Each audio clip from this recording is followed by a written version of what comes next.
everybody, it's Kira and welcome back to my channel. So today I have my May wrap up for you guys and a quick little haul. I only have 4 books to haul, but my reading this past month went so much better because it was the end of school, so I finished my sophomore year at UWGB and I have I have half the summer to just read for fun as much as I can. So first I'll show you the books that I bought this past month. So the one book for school that I'm actually keeping that I bought for school is Night by Elie Wiesel.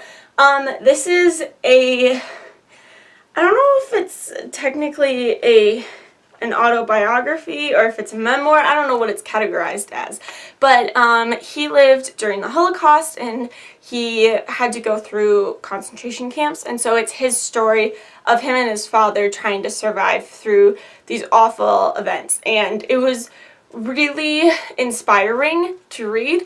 I read it for my literature of suffering class, and so we talked about how he is suffering, obviously, in this, but there's a lot to do with family and how his father in some ways helps him to continue surviving, but in some ways it also is more of a burden for him as his father starts to sicken and it's harder to take care of him. So it was really interesting talking with my classmates about the importance of family and how is that related to survival and suffering. It was really, really good, and they have he won the Nobel Peace Prize, and they have his speech for winning that at the back of this book, and it is insane. If you have not heard it, I need to go listen to it, but if you haven't read it, please go read it. It's really, really inspiring and so amazing. And yeah, I don't know if it's fair to say that I enjoyed this book, but I liked it enough that I really want to keep it and possibly go back and reread it at some point. And the other 3 books that I got are all rereads, but they were on sale at Savers, so I couldn't resist. So they are 3 of the Kingdom Keepers books. So I have book 3, Disney in Shadow, book 4, Power Play, and book 5, Shell Game.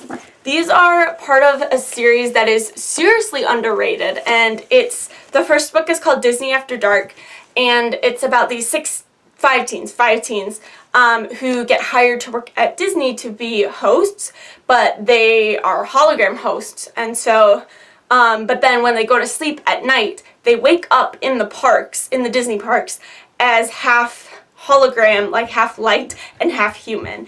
And you find out that all of the characters in Disney are real and that all of the villains are trying to take over the parks. And they are such amazing books.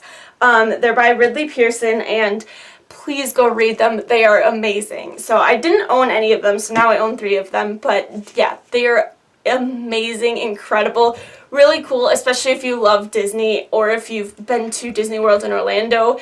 Just so much fun to read. Alrighty, and now to the wrap-up portion. So I began the month of May by rereading my favorite series. You knew it was coming. And Ember in the Ashes, A Torch Against the Night, which my dad has my copy of, and A Reaper at the Gates by Sabaa Tahir. These are my favorite books of all time. This one especially is my absolute favorite, but I realized that I hadn't reread Reaper basically since it came out last summer, and I only remembered a couple plot points, and I wanted to reward myself for finishing my semester because it was a difficult semester of a lot of work and a lot of reading, but not for fun. So I wanted to read something for fun that I enjoyed. So reread Ember, really loved it, of course. Torch is still not my favorite, but I reread Reaper, and I now remember a lot of the things that happen in these books. And we finally so my dad also really loves the series, and we finally got my mom to read them. She didn't love them as much as me and my dad did, but that's okay. She at least read them, so I'm happy. So maybe someday I will force my siblings to read them. I don't know, we'll see. But yeah, these are just such amazing books, and I don't really have anything else to say about them. Next up, I read an audiobook of a book that I had planned to read last summer but didn't really get into, and that is Unbroken by Laura Hillenbrand. So this is the story of Louis Zamperini, who was an Olympic runner, but then he joined the Army Air Force during World War II and went through insane struggle. I cannot believe that he was able to survive all that he went through. His plane crashed in the middle of an ocean So he survived that and drifting off on the ocean for 40 days or something crazy. And then he went to a bunch of different Japanese prisoner of war camps, which is something that I don't hear a lot about. There's a lot of stories about the Holocaust, which of course is very important, but it's also really nice to hear, not nice, nice is a bad word to use, but it's really good to hear stories from other horrors that happened during the World War II, because there was a lot of awful things that happened, and the Japanese prisoner of war camps were really, really brutal. And so it's Louis' story of him just surviving through that. Like I said, I tried to read this last summer, and I just was not in the mood for a biography. There was a lot of backstory, and he had just barely gotten into the Air Force when I stopped reading it last summer. But I found listening to the audiobook to be really, really good. I really enjoyed the audiobook. It kind of, in a way, it almost made his suffering more real, because I was like hearing it happen as opposed to just reading it, which I know kind of sounds weird, but that's kind of what I got out of it.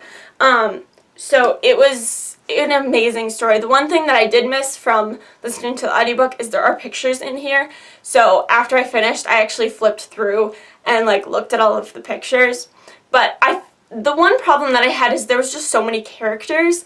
There's just a lot of people that Louis comes in contact with, and so sometimes it was hard to keep them all straight. But like, his story is incredible, and I really enjoyed getting to hear about his story. And if you haven't read this, please do, because it is amazing and inspiring, and I don't even know what else to say. Alrighty, and then I read 3 books that I bought last summer that have just been sitting on my shelf, and I really wanted to read them. And they are the Noah books that are it's called the Remnant Trilogy by Tim Chaffey and K. Marie Adams. So the first one is Man of Destiny, the second one is Man of Resolve, and the third one is Man of God. So these are 3 books that I bought at the Ark Encounter in Kentucky, which is an amazing place. If you've never been there, you should go. It's really incredible. They built a life-size Noah's Ark of how big like the Ark actually would have been. It's incredible. I really, really enjoyed it going with my family last summer. I'll have a separate review coming for these 3 books, but it's an imagining of what Noah's like childhood to young adult life to up to building the Ark, how his life might have been. So I don't know if I really enjoyed these.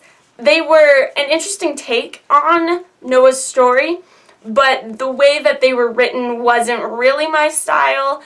And I kind of wanted a little bit more from it. So if you're going to the Ark Encounter, I would say save your money and buy one of their other books, because they have a really cool bookstore there. But yeah, I was a little disappointed in this, but it was really cool to read, and I mean, I own them, so now I've read them. And then I finished out the month of May with the first book for my Oxford trip, which you will hear about in another video, and that is Alice's Adventures in Wonderland. So we have to read both Alice and Through the Looking Glass, but I finished Alice pretty much in one day on the last day of May to include it in my May wrap-up. So, just reminded me how much I don't like this book, because there's no point to it, and it just bothers me so much, because like I could understand like the weird things happening if there was more of a linear plot or like a reason for things happening, but there's no point to anything, and it just bothers me. But I did read this, and we will be studying it in Oxford, so I had to reread this for that. And yeah, this is kind of a cute book that I have that I bought for. It's kind of bigger, so it's a little bit different to read, but yeah, that was the last book that I read. So there you have it. Those are all of the books that I bought or read in the month of May. Comment down below, let me know if you've read any of these books. What are your thoughts on any of them? Is there a book or series that you absolutely love to reread? I know a lot of people love to reread Harry Potter. I have not reread Harry Potter in years. My mom has read this series like 7 times or something crazy. She loves rereading them, but I was thinking that I actually need to reread them because I haven't done it in a really long time. But yeah, if you want to follow me on social media, all my links in the description as always. Thanks again for watching, and I'll see you next time. Bye!